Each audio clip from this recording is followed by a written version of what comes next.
To torture or not to torture? This government does not torture people. That's right. Enhanced interrogation techniques is what he called it.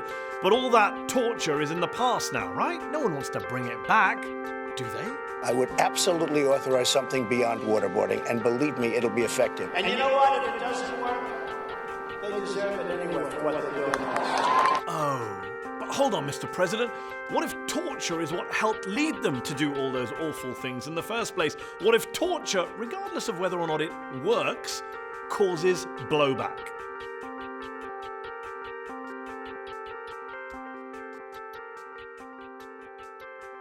Did you know that many of the so-called giants of jihad, the men who either came up with the ideology behind groups like Al-Qaeda and ISIS, or actually led Al-Qaeda and ISIS, were victims of torture? The father of modern Islamist extremism, for example, is considered by many to be the Egyptian writer and Muslim Brotherhood leader Sayyid Qutb, who ended up being brutally tortured in an Egyptian prison after the Brotherhood tried and failed to assassinate then Egyptian President Gamal Abdel Nasser in 1954. And the result of that torture? Well, as Lawrence Wright, one of the world's leading experts on Al-Qaeda, has written, human rights advocates in Cairo argue that torture created an appetite for revenge, first in Sayyid Qutb and later in his acolytes. The main target of their wrath was the secular Egyptian government, but a powerful current of anger was directed towards the West, which they saw as an enabling force behind the repressive regime. It was Qutb's imprisonment and torture, agrees The Economist magazine, that turned him into an impassioned and embittered revolutionary, and an ideological godfather to Osama bin Laden. Now, bin Laden may not have been a victim of torture, but his deputy Ayman al-Zawahiri, the current leader of Al-Qaeda, was also tortured in an Egyptian prison, this time in the 1980s, and it seems he too was radicalized by that experience, as were his fellow Islamist comrades behind bars. We tried our best to establish this Islamic State and Islamic society. The torture that they endured, in my opinion, is what really gave them an appetite for revenge.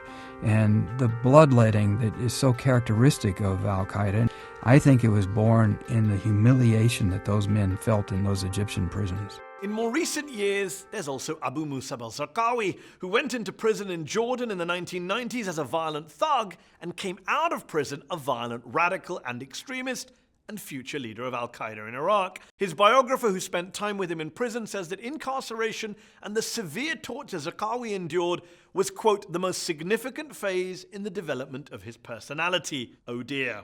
Good job, torturers. Now, no one's saying that Zawahiri or Zarqawi weren't bad men before they were tortured, or that torture made them bad men. But to pretend that the vicious abuse they did endure, they used dogs on Zawahiri, for example, while Zarqawi lost his toenails, to pretend that had no impact on their worldview, their hatred, their anger, their desire for vengeance, is just naive.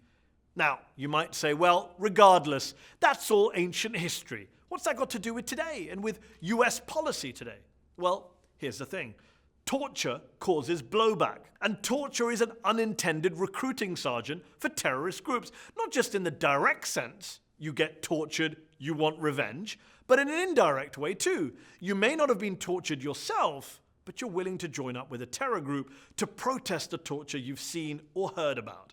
Here's what Philip Sands, the UK lawyer and torture expert, told the US Congress about the British experience with torture and with the IRA in Northern Ireland. The view is taken in the United Kingdom that it extended the conflict with the IRA probably by between 15 and 20 years.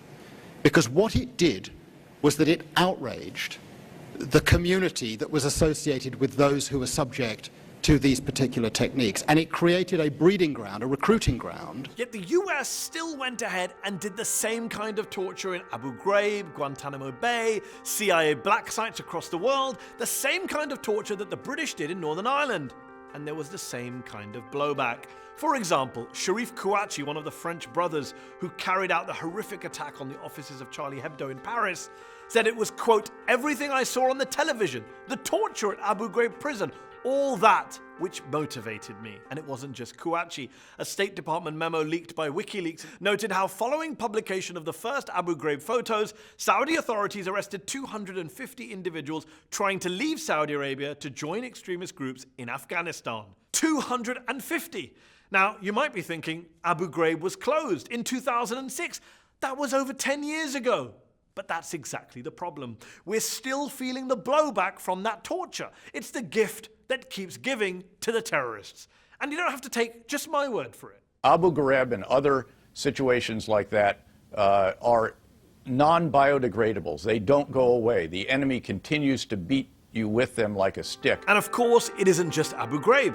It's also Guantánamo Bay, still open for business after all these years, still causing blowback. In fact, the current president of the United States is a huge fan of Gitmo and has no plans to shut it down. I just signed, prior to walking in, an order directing Secretary Mattis to keep open the detention facilities in Guantánamo Bay.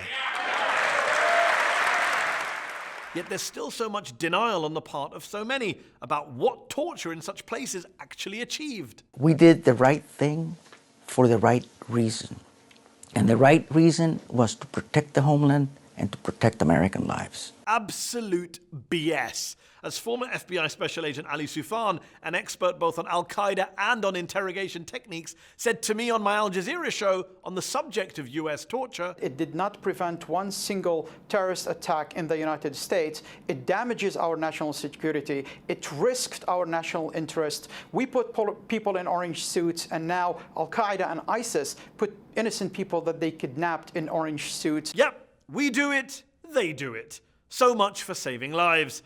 Let me leave you with the words of US Air Force officer Matthew Alexander, who was in charge of an interrogation team in Iraq. This is what he said about Guantánamo Bay. The longer it stays open, the more cost it will have in US lives. I think you might call that the very definition of blowback.